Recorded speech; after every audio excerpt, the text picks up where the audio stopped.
Good morning, dear students. In last lecture, we have already started sampling. We will continue in this lecture. Okay. Already I have described what is the meaning of the sample and population. Once again, I want to describe it. Okay. Population means the whole material whose properties we are trying to obtain. And sample means only a fraction of that population is usually selected for the analysis. And whatever conclusions we obtain from that analysis, we want to generalize that conclusions to whole population. Okay, so sample should be true representative of that population only. Okay, then we will see the good characteristics of good sample. Okay, the first characteristic of good sample is sample should be goal oriented. Our sample plan or sample design should be in such a way that whatever sample we have drawn from that population should be goal oriented, and it should be related to our research, or it should fit to our analysis. Okay, whatever we have chosen. Then second most important good characteristic of good sample is whatever sample we have drawn from that population, that should be a true representative of that population. Okay, there are different methods for selecting a samples. It will be truly representative of whole population only when it represents all types or units or groups present in that total population in fair proportion. Okay. In brief, sample should be selected carefully because improper sampling is a source of error in our research or in our analysis. Error will start from the improper sampling. Third important characteristic of this good sample is sample should be proportional. Means the size of that sample should be proportional with the size of population. The sample should be large enough to represent the population properly. The sample size should be sufficiently large to provide statistical stability and reliability to the whole data or conclusions whatever we drawn from that samples. Okay, the sample size should give accuracy. If sample size is large enough in proportion with the size of the population, then only it will give accurate value, or accuracy increases with the size of the sample. Okay, and that is required for the purpose of our particular study. Then we will see the next characteristic of good sample. A randomly selected sample is generally considered as a good sample. Why? Because in random sampling, any atom present in the population has equal chance of being selected and included in the sample. This makes the selected sample truly representative of that total population. Then a good sample should be economical. Why? Because whatever objectives of the study, of our study, should be achieved with minimum cost, and a good sample design should be practical and simple, because then only it will be capable of being understood and followed in the field. A good sample will provide actual information about the population. A sample should be designed so as to it provide actual information required for the study, and also provide an adequate basis for the measurement of its own reliability. So these are the characteristics of good sample. Okay, before designing a sample plan or sampling, we have to understand the population that is to be sampled.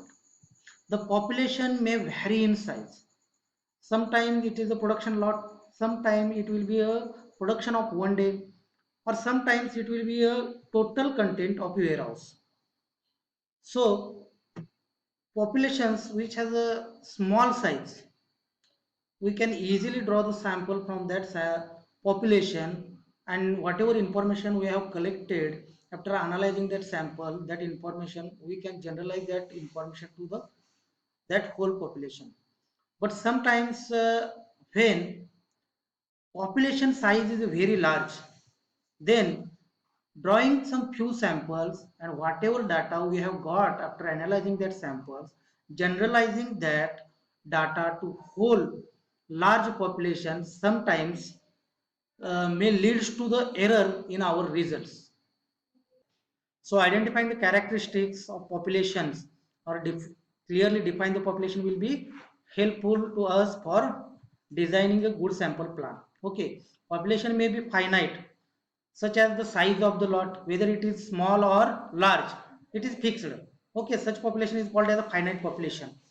And sometimes population will be infinite, such as a number of temperature observations made of a lot over a period of time during the processing or production.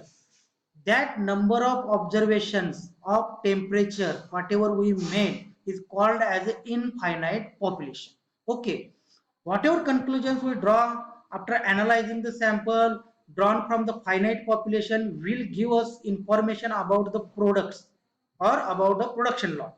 Okay, and whatever information or conclusions we have drawn from the sample which drawn from the infinite population will give us information about the process. Okay, regardless the population is finite or infinite, whatever conclusions or data we have obtained by collecting the sample from that populations is compared with range of acceptable values to ensure that that population whatever we have sampled is within the specifications or within the specifications of good quality parameters. Population will be homogeneous or heterogeneous. The homogeneous population will be uniform throughout and identical at all locations, and heterogeneous population is not uniform and identical at all locations. Okay, so sampling from homogeneous population is very simple, as a sample can be taken from any location and the analytical data obtained will be representative of the whole population and it will be true representative. Okay, however, this occurs very rarely. Okay, in fact, in most of the population that are sampled in food science and technology, that are heterogeneous. Okay, therefore the location within a population from where sample is taken will affect subsequently data obtained from that sample. However, sampling plans and sample preparations can make the sample a good representative of the whole population of that heterogeneous population also. Then we will see about the sampling plan. We will understand the sampling plan. Sampling is generally done for specific purpose, and the purpose of that analysis may indeed suggest or dictate the sampling plan. Okay, the International Union of Pure and Applied Chemistry, that is IUPAC, defines a sampling plan as a predetermined procedure for the selection, withdrawal, preservation, transportation, and preparation of the portions to be removed from a lot as a samples. Okay, what is the definition of the sampling plan? A predetermined procedure for a selection, withdrawal, preservation, transportation, and preparation of the process to be removed from lot as samples. A sampling plan should be a well organized document that establishes the required procedure for accomplishing our program. Remaining part of this sampling plan we will take in the next lecture. Thank you very much.